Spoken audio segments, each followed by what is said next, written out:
गोपालगंज में किशोर नाम का एक किसान अपनी पत्नी माधवी और दो बेटियों नेहा और स्नेहा के साथ रहा करता था। किशोर अपने खेत में सब्जियां उगाकर उन्हें बाजार में बेचा करता था। इसी से उसकी रोजी रोटी चलती थी। सब्जी ले लो, सब्जी ताजा ताजा हरी हरी सब्जी। जो आएगा वो खाएगा और जो नहीं आएगा वो पछताएगा। अरे किशोर भाई, ये बात तो तुमने बिल्कुल सच कही। जिसने तुम्हारी हरी ताजी सब्जियों को नहीं चखा वो तो सचमुच पछताएगा। चलो अब मुझे 1 किलो पालक, 1 किलो मूली और हाँ 1 किलो ये मेथी तोल दो भैया। हाँ किशोर भाई, आपके खेत की सब्जियां तो पूरे बाजार में सबसे ताजी और फ्रेश होती हैं। मुझे ना आप 1 किलो सीताफल, 2 किलो टमाटर और साथ में प्याज भी तोल देना। जी, आप दोनों का बहुत बहुत धन्यवाद। आप लोग बस 2 मिनट रुकिए, मैं आपकी सब्जियां तोल देता हूँ। किशोर अपने खेतों की खूब देखभाल करता और उनमें तरह तरह की सब्जियां उगाकर बाजार में बेचता। सर्दियां अब जा चुकी थी और गर्मी का मौसम शुरू हो गया था। गर्मियों के मौसम में किशोर जब भी काम के लिए घर से निकलता तो उसकी पत्नी उसको ठंडा ठंडा सत्तू बना कर देती। अरे माधवी, अगर तुम्हारा सत्तू बनकर तैयार हो गया हो तो मुझे जल्दी से दे दो। सूरज सर पर चढ़ाया है और मुझे बाजार जाने के लिए देर हो रही है। जी अभी लाई। कितना टाइम लगा दिया तुमने। तुम्हें पता है ना, ग्राहक के आने का टाइम हो गया है। जी वो मैं पड़ोस में जो प्रिया मैडम है ना, उनके यहाँ से बर्फ लेने गई थी। आपको पता है उनके घर में तो फ्रिज भी है और एसी भी। जब मैं उनके घर गई तो अंदर एसी चल रहा था। मुझे तो ऐसा लगा मानो मैं राजस्थान से कश्मीर पहुंच गई हूँ। ओए होए, कितना मजा आ रहा था, मैं आपको बता भी नहीं सकती। काश कि अपने घर में भी एक एसी होता। माधवी, अगर सपने से बाहर आ गई हो तो मुझे सत्तू का गिलास पकड़ा दो, मुझे देर हो रही है। अच्छा, अब मैं चलता हूँ। और हाँ, वैसे खुली आंखों से सपने देखने में कोई बुराई नहीं है। देखो देखो है? किशोर अभी घर से निकल ही रहा होता है कि तभी धरती में एक तेज कंपन होता है और जमीन में दरार आने लग जाती है। किशोर को समझते देर नहीं लगती कि ये भूकंप है। वो जल्दी से अपनी पत्नी और दोनों बेटियों को लेकर खुले मैदान में चला जाता है और इस भूकंप में आधे से ज्यादा गांव तबाह हो जाते हैं। किशोर अपने परिवार के साथ सही सलामत बच तो गया था, लेकिन इस भूकंप में उसका सब कुछ तबाह हो चुका था। मई महीने की भीषण गर्मी में किशोर अपने परिवार के साथ यहाँ से वहाँ नंगे पैर भटकता रहता है। उसे कुछ समझ नहीं आता कि वो क्या करे। तभी उसकी बेटी नेहा उससे कहती है, माँ बाबा, मेरे पैर इस धूप में जल रहे हैं। मुझसे और नंगे पांव नहीं चला जा रहा। हाँ बाबा, मेरे पांव भी इस धूप में बहुत जल रहे हैं। नहीं बेटी, तुम मेरी गोद में आ जा और माधवी, तुम स्नेहा को उठा लो। इसके बाद वो दोनों अपने बच्चों को गोद में उठाकर चलने लगते हैं। काफी देर तक धूप में चलने के कारण उनके पैरों में मानो अंगारे के चटके लगने लगते हैं और पाँव में छाले तक पड़ जाते हैं, लेकिन फिर भी आंखों में आंसू की धारा लिए वो दोनों चलते जा रहे थे। कुछ देर बाद वो एक नदी किनारे रुककर पानी पीते हैं और फिर एक बड़े से पेड़ के नीचे झोपड़ी बनाकर उसमें रहने लगते हैं। एक ही झटके में हमारी सारी दुनिया ही उजड़ गई। इतने सालों की मेहनत सब बेकार हो गई। अब हम और हमारे बच्चे कैसे जिएंगे? अगर आप ही हिम्मत हार जाएंगे तो फिर हम सबको कौन संभालेगा? हम अपनी नई जिंदगी की शुरुआत करेंगे। अपने बच्चों की खातिर हम खूब मेहनत करेंगे। उन्हें किसी भी चीज की कमी नहीं होने देंगे। इसके बाद किशोर और माधवी दोनों ही एक अमीर आदमी के यहाँ काम ढूंढ लेते हैं और उसके यहाँ नौकरों का काम करने लगते हैं। उस अमीर आदमी का नाम सेठ राजपाल होता है और वो अपनी पत्नी नयनतारा और बेटे रोहन के साथ रहता था। उनका एक बड़ा सा बंगला था जिसमें जरूरत की हर एक चीज मौजूद थी।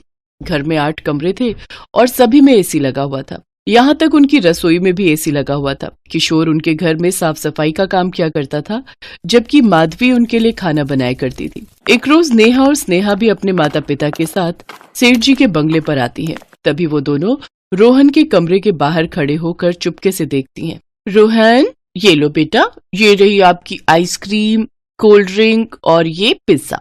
अब आप आराम से बैठकर टीवी देखो। और ये लो, अब मैंने एसी भी ऑन कर दिया। और हाँ, इन सब के बाद आपको स्टडी भी करनी है। Okay, do you understand? Okay mom, मैं सब समझ गया। आप बार बार मुझे एक ही बात मत बोला करो। मैं कोई दूध पीता बच्चा नहीं हूँ। ओके बाबा। अच्छा, अब एसी ऑन है। अब ज्यादा ठंड लगे तो इसे बंद कर देना। Okay okay mom. इसके बाद नयनतारा वहाँ से चली जाती है। उस कमरे से ठंडी ठंडी हवा बाहर भी आ रही थी, जिसका आनंद नेहा और स्नेहा ले रहे थे। वाह यार स्नेहा, ये रोहन तो कितना भाग्यशाली है। इसके कमरे में तो एसी लगा हुआ है। हाँ नेहा, काश हम भी एसी में रह पाते। तभी रोहन की नजर उन दोनों पर जाती है और वो चिल्लाते हुए कहता है, तुम गरीब फटीचर लोग यहाँ मेरे कमरे के बाहर खड़े होकर मुफ्त में एसी की हवा खा रहे हो, चलो निकल जाओ यहाँ से। रोहन उन दोनों को धक्का मारकर गिरा देता है। तभी वहाँ नयनतारा, राजपाल, किशोर और माधवी भी आ जाते हैं। नेहा, स्नेहा बेटी, तुम दोनों ठीक तो हो ना? तुम दोनों को कोई चोट तो नहीं आई ना? नहीं माँ, हम लोग ठीक है। तुम दोनों सच कह रही हो ना? हाँ पापा, हम सच कह रहे हैं, हमें कोई चोट नहीं आई। डैड, आपको पता है ये दोनों फटीचर गरीब कहीं की मेरे रूम के बाहर खड़े होकर मुफ्त में एसी की हवा खा रही थी। ये बात सुनकर राजपाल और नयनतारा गुस्सा हो जाते हैं और किशोर और माधवी को खूब खरी खोटी सुनाते हैं। अरे तुम दोनों ने अपने बच्चों को अक्ल सिखाई है कि नहीं? उन्हें कोई मैनर्स है कि नहीं? इस तरह किसी के रूम के बाहर खड़े होकर मुफ्त में एसी की हवा खा रही है। हमसे गलती हो गई जो तुम्हारे घटिया और गरीब बच्चों को अपने सुंदर से घर में आने दिया। अब इनको बोलो कि जल्दी से यहाँ से रफा दफा हो जाए, नहीं तो मुझसे बुरा कोई नहीं होगा। लेकिन मालकिन, वो क्या तुम दोनों को समझ नहीं आता कि मैंने क्या कहा? जल्दी से निकालो इनको बाहर, नहीं तो तुम दोनों को भी यहाँ से चलता करूंगी और नौकरी पर किसी और को रख लूंगी। बेचारी गरीबी के बोझ के तले किशोर और माधवी नेहा और स्नेहा को वापस झोपड़ी में जाने को कहते हैं और फिर वो दोनों भी बिन कुछ कहे वहां से चले जाते हैं। कुछ दिनों बाद जब उनकी तनख्वाह आती है तो वो अपने लिए किराए का मकान ले लेते हैं। किराए के मकान में पहुंचने के बाद नेहा अपने पिता से कहती है, माँ बाबा, हम किराए के मकान में तो रहने आ गए, लेकिन यहाँ भी तो सिर्फ एक पंखा ही है। क्या हम अपने घर में एक एसी नहीं लगा सकते? हाँ बाबा, हमें भी रोहन की तरह एक एसी वाले कमरे में रहना है और ठंडी ठंडी हवा में सोना है। माँ भी जब रसोई में हमारे लिए खाना बनाती है तो वो गर्मी में पसीने से पूरी तरह भीग जाती है। अगर अपने घर में एसी होगा तो माँ को खाना बनाते वक्त बिल्कुल भी गर्मी नहीं लगेगी और हम सब भी आराम से सो पाएंगे। मुझे माफ कर दो मेरे बच्चों, लेकिन मैं तुम्हारी ये मांग पूरी नहीं कर सकता क्योंकि हम इतने पैसे नहीं कमाते हैं कि हम एसी खरीद सके। हमें माफ कर देना मेरे बच्चों। अरे तुम सब उदास मत हो, मेरे पास एक उपाय है जिससे एसी के जैसी ही हवा लगेगी। हालांकि मेरा ये एसी थोड़ा सा देसी और अतरंगी है। इसके बाद माधवी रजाई को गीला करके खिड़कियों पर टांगती है जिससे घर थोड़ा ठंडा हो जाता है, लेकिन इसके बावजूद भी दोनों बच्चों का मुंह उतरा ही हुआ रहता है। अपने बच्चों को उदास देखकर किशोर और माधवी भी उदास हो जाते हैं। ऐसे ही कुछ दिन बीत जाते हैं। एक रोज नयनतारा अपने गार्डन के पौधों को पानी दे रही होती है कि तभी वहाँ कुछ गुंडे आते हैं और नयनतारा को किडनैप करके अपने साथ ले जाते हैं। उसको किडनैप होता देख किशोर और माधवी देख लेते हैं और वो जोर से चिल्लाते हैं, मालकिन! माधवी जल्दी चलो, हम साइकिल में बैठकर उनका पीछा करते हैं। तब तक तुम पीछे बैठकर पुलिस को फोन लगाना। इसके बाद किशोर और माधवी जल्दी से साइकिल में बैठकर उन गुंडों की वैन का पीछा करते हैं और आखिरकार उन्हें रोक लेते हैं और किशोर उन गुंडों को खूब पीटता है। तभी पुलिस भी वहां आ जाती है और उन सबको गिरफ्तार कर लेती है। घर पहुंचकर नयनतारा राजपाल और रोहन को सारी बात बताती है। अब उन तीनों को ही अपने किए पर बड़ा पछतावा था। माधवी, मुझे माफ कर देना। अब मैंने तुम दोनों के साथ और तुम्हारे बच्चों के साथ बहुत ही गलत व्यवहार किया, लेकिन फिर भी तुम दोनों ने अपनी जान जोखिम में डालकर मेरी जान बचाई। थैंक यू अंकल आंटी, मेरी मम्मी की जान बचाने के लिए। मेरी तरफ से आप दोनों को और नेहा स्नेहा को भी सॉरी। अब किशोर, ये कुछ पैसे रखो, इन पैसों को तुम हमारी तरफ से इनाम समझकर रख लो और प्लीज मना मत करना, हम तीनों को ही अपनी गलती का पछतावा है। इसके बाद वो तीनों ही अपनी गलती की माफी मांगते हैं और किशोर और माधवी उन पैसों से अपने घर के लिए एसी खरीदते हैं। एसी देखकर नेहा स्नेहा बहुत खुश होती हैं। ये अब हमारे घर पर भी एसी है, हम भी ठंडी ठंडी हवा खाएंगे। सचमुच, अब हम भी रात को आराम से सोएंगे। इसके बाद वो तीनों ठंडी ठंडी हवा में एसी में चैन की सांस लेते हैं।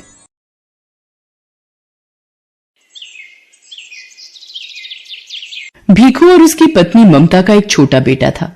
भीखू और ममता सड़कों पर सामान बेचकर गुजारा करते थे और वहीं फुटपाथ पर एक छोटी सी झुग्गी में रहकर गुजारा कर रहे थे। ममता दोबारा गर्भवती थी, इसलिए वो झुग्गी के आसपास ही रुकने वाले वाहन के लोगों को सामान बेचती थी। एक दिन ममता पुल वाली लाल बत्ती काफी देर तक रहती है, इस वजह से वहां भीड़ भी काफी रहती है। मैं सोच रहा हूँ आज थोड़ी देर वहीं सामान बेचकर आ जाता हूँ।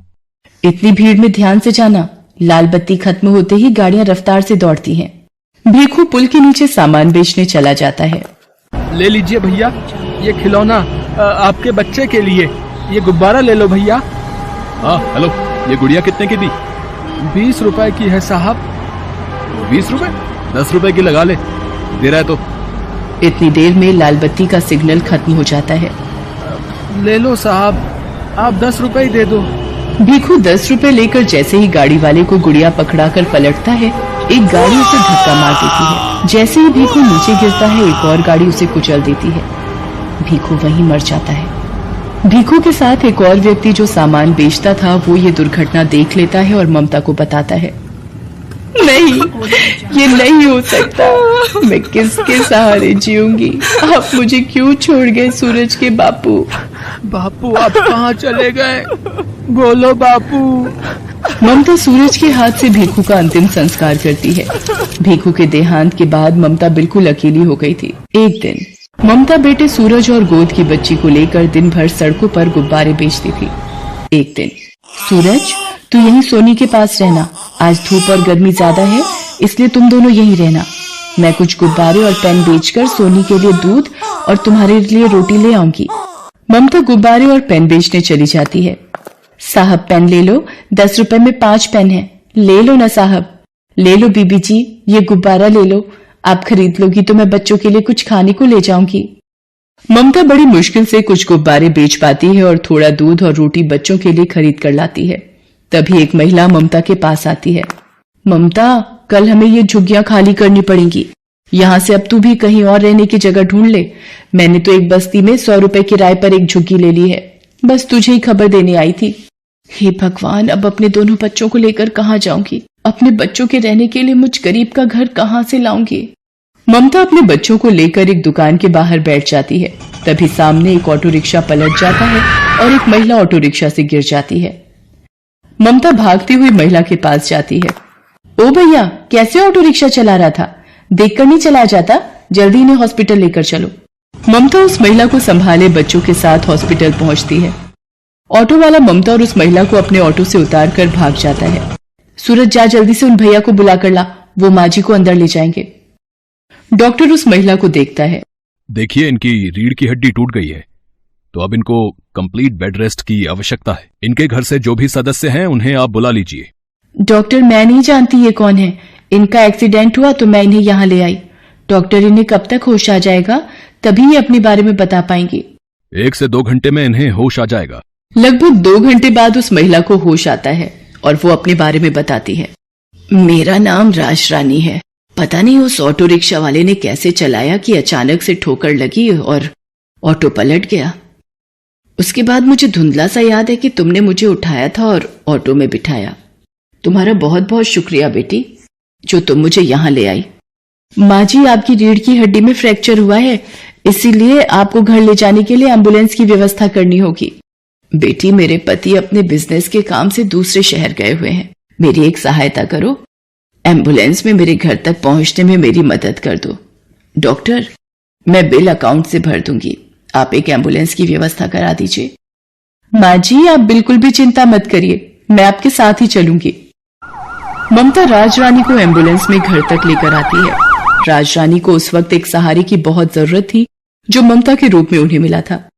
घर पहुंचकर राजरानी अपने पति महेंद्र नाथ को फोन पर सारी बात बताती है। ममता, मैंने अपने पति को फोन कर दिया है, वो कल सुबह ही वापस आ रहे हैं। क्या तुम कल सुबह तक मेरे पास रह सकती हो? ममता राजरानी की बातों को सुनकर रोने लगती है। क्या हुआ ममता, तुम अचानक रोने क्यों लगी? कोई जबरदस्ती नहीं है बेटी, तुम अगर नहीं रुकना चाहती तो कोई बात नहीं। और फिर तुमने इतना कुछ किया है मेरे लिए, वो बहुत बड़ी बात है। ममता राजरानी को अपने रोने का असली कारण बताती है और अपनी जिंदगी की सारी आपबीती सुनाती है, जिसे सुनकर राजरानी की आंखों में आंसू आ जाते हैं। आप ही बताइए माँ जी, अब मैं क्या करूं? अपने इन छोटे बच्चों को लेकर कहाँ जाऊं? चिंता मत करो बेटी, भगवान सब ठीक करेंगे। वहां सामने मेरी रसोई है, तुम वहां जाकर अपने लिए भी भोजन बनाओ, मेरे लिए भी, और इन बच्चों को भी खिलाओ। कब से तुम मेरी वजह से भूखी हो और बच्चे भी तुम्हारे साथ भूखे हैं। माँ जी, पहले आप ये दवाई ले लीजिए और आपको किसी भी चीज की जरूरत हो तो मुझे आवाज लगा देना। ममता राजरानी और सूरज को खाना देती है और सोनी के लिए थोड़ा दूध भी गर्म करती है। अगले दिन जब महेंद्रनाथ वापस आता है तो उसे सारी बात पता चलती है। वो भी ममता का धन्यवाद करते हैं। ममता बेटी, तुमने राजरानी के लिए इतना सब कुछ किया, उसका मैं हमेशा शुक्रगुजार रहूंगा। धीरे धीरे राजरानी की तबीयत में सुधार होने लगता है। ममता राजरानी की बहुत सेवा करती थी। 1 महीने बाद राजरानी बिल्कुल ठीक हो जाती है। माँ जी, अब आप ठीक हो गई हैं तो अब मुझे भी चलना चाहिए। मुझे भी आपके पास रहते इतने दिन हो गए। आपसे इतना प्यार पाकर मैं धन्य हो गई। आपने मेरे बच्चों को इतना प्यार दिया, इतना दुलार दिया, इसके लिए मैं सदैव आपकी आभारी रहूंगी। ममता, सूरज मुझे नानी माँ कहकर बुलाता है। क्या ये बच्चे हमेशा के लिए अपनी नानी माँ के पास नहीं रह सकते? हाँ ममता बेटी, हम दोनों की कोई औलाद नहीं है, पर सूरज और सोनी को देखकर हमारे मन में नाना नानी वाला प्यार उमड़ पड़ा। तुमने राजरानी की माँ जैसे सेवा की है बेटा। हम अपनी बेटी को बेसहारा नहीं भटकने देंगे। ममता की आंखें आंसुओं से भर आती हैं। बेसहारा को सहारा मिल जाता है। ममता राजरानी के गले लग जाती है। उस दिन के बाद से ममता महेंद्रनाथ के कारोबार में उसका हाथ बटाने लगी और उसने दोनों बच्चों को पढ़ा लिखा कर बच्चों के सपने पूरे किए।